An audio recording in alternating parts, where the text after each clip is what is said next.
lifestyle disease conditions are rising as our cures. There is much action in the lifestyle disease space, even as disease profiles evolve and change, and the pharmaceutical industry is rapidly responding to it. The spotlight on Thursday was on the diabetes and obesity space, with drug giant Eli Lilly announcing it was launching its blockbuster diabetes and weight loss drug Mounjaro in India, beating rival Novo Nordisk. US-based Lilly and Danish Novo Nordisk have seen massive demand globally for their weight loss drugs, says Reuters. Many of these drugs are sold in India in a virtual black market. That's me telling you. Not surprisingly, Lilly has moved quickly to launch in India at a much lower price point than in the West, and rather, it's an India price. As we've discussed in the core report, obesity is a major challenge in India, with 24% of women and nearly 23% of men between the ages of 15 and 49 being overweight or obese. And this number was lower about a decade ago. India also grapples with childhood obesity. Mounjaro will be priced at 3,500 rupees for a 2.5 milligram vial and about 4,375 rupees for a 5 milligram vial. The drug is typically taken once a week and could cost between 14,000 rupees and 17,500 rupees depending on the dosage. In the United States, the same average monthly price of Mounjaro ranges from $1,000 to $1,200. That's obviously between about 87,000 rupees to a lakh of rupees per month. So in the US, it could be anywhere between 6 to 8 times what it costs in India. An analyst at Systematics Institutional Equities told Reuters that the launch is ahead of Novo Nordisk and the first mover advantage should help, but pricing seems high for the Indian market. At highest dose, a patient will have to spend close to 700,000 rupees per annum. Reuters also pointed out that many Indian companies are racing to launch generic versions using, for instance, semaglutide, which is likely to go off patent in 2026. That's next year in India. Now, Novo Nordisk's oral semaglutide tablet Rybelsus launched in India about 3 years ago. That's Jan 2022, but already has about 65% of the anti-obesity drug market, which also includes other weight loss medications. The market for anti-obesity drugs, as we will hear more about shortly, has grown dramatically from about 137 crores in November 20 to about 535 crores in November 2024, according to market research firm Pharmatrac, and more on them shortly. To get a sense on how the anti-obesity medicine market is playing out, I spoke with Sheetal Sapale, Vice President at Pharmatrac and regular guest on the core report, and I began by asking her how she was seeing the launch of Mounjaro. So anti-obesity space is actually picking up well. 5 years back, say in the year 2020-21, the market was just a 130 crore market, and today it is almost 576 or almost a 600 crore market. So the market has actually grown more than 4 times of what it was. Of course, there is a lot of discussion and promotion that certain drugs have made, like the Rybelsus semaglutide, which has been launched by Novo. A good amount of awareness was made, and because of which patients also or consumers started taking up this product. So today the demand for anti-obesity products is very high, and the market is definitely going to grow faster because cardiac diseases, diabetes, lifestyle diseases are definitely increasing in the country. The treatment options are available. So earlier the treatment options were just change your lifestyle, reduce or focus on your diet. But today we have options available like one tablet once a week or one injection once a week for lifetime or at least a good number of months should bring down your weight drastically. So these options are available. So people who are not even open to thinking about this type of drastic measures to reduce their weight are now open to at least try out the options. Right. And a drug like Mounjaro, which is obviously now much cheaper than what it was if brought in from outside the country, as many people clearly were, is being targeted at 2 or 3 levels. I think it's aimed at obesity, diabetes in specific. So how do you see people consuming it, or what do you see it being prescribed for? See, these drugs, though they are meant for diabetes, they will get consumed more for your obesity because the way it is being promoted, it is for obesity only. And the way the product also works is it reduces your digestion rate. It makes you feel fuller. The need to desire to eat more, it dies down. And if you see that way it is even promoted by the company, it is promoted more for reduction of weight or management of your obesity. So it will be consumed as a obesity, anti-obesity product only.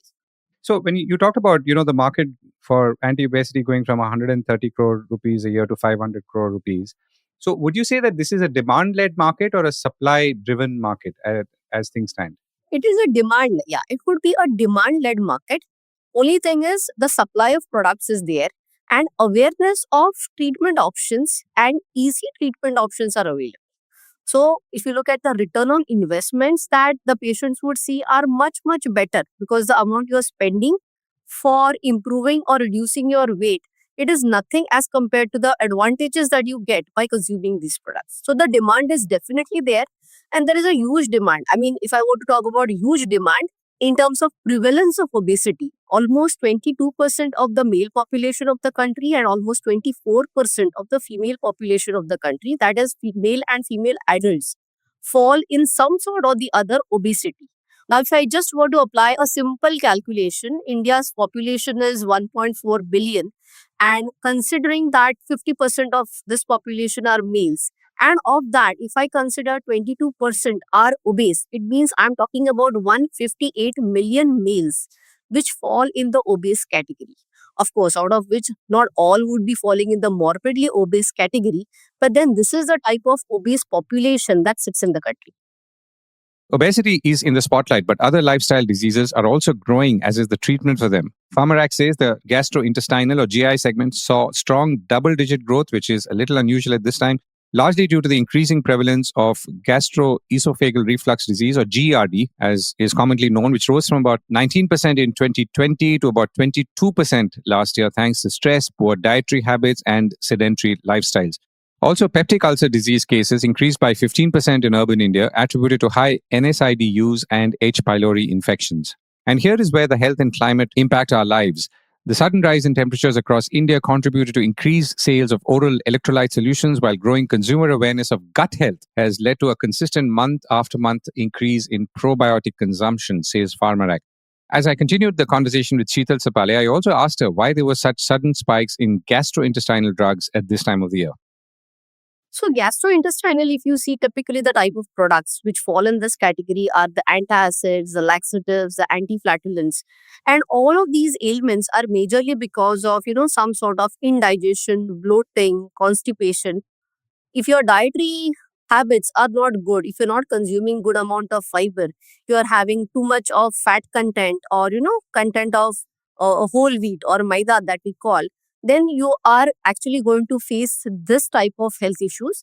And the lifestyle and the type of fast food that we eat, definitely these conditions are going to increase. So that's, one is your dietary conditions, which leads to increase of such conditions and because of which these type of, I would say, drugs start picking up in the country. That is one. Second is antacids typically are taken when there is one is indigestion and some sort of heartburn. I feel, this is what I feel is many a times when we have some problems with the heart, the first indication is also a heartburn and we tend to self-medicate. So probably, some cardiac problems also may come out because of this sensation of heartburn and it may be not really gastro related problem but cardiac related problems for which a self medication goes by taking, let me take an antacid because I feel I've got an acidity problem. Right. And I guess the warning there is that for those at least who are listening or watching is that they should be consulting their physicians for the right medicines if they do feel this. Tell us about hyperlipidemia because that's to do with, obviously lipid levels. So high lipid levels is high fat content in your body. So high fat content in your body would be for two reasons. First is you are eating foods which are very high in fats, typically the fast foods, the fried foods. And second is sedentary lifestyle because if you're not exercising much, whatever you're eating is sitting in your body. And this is again, these fats, again, our arteries are like pipes. So this fat will go and deposit somewhere. So it gets and deposits in our arteries. The moment it gets deposited in our arteries, the space which the blood gets for it to flow becomes narrow. The consequence of this is the heart has to pump in more or give more pressure to ensure that blood reaches all the places in your body. So this leads to hypertension conditions where the tension in your blood or arteries increases. So everything is connected. You eat wrong food and you're actually pressurizing your heart, your kidneys to function normally. Right, Sheetal, we've run out of time. Thank you so much for joining me. Thank you so much.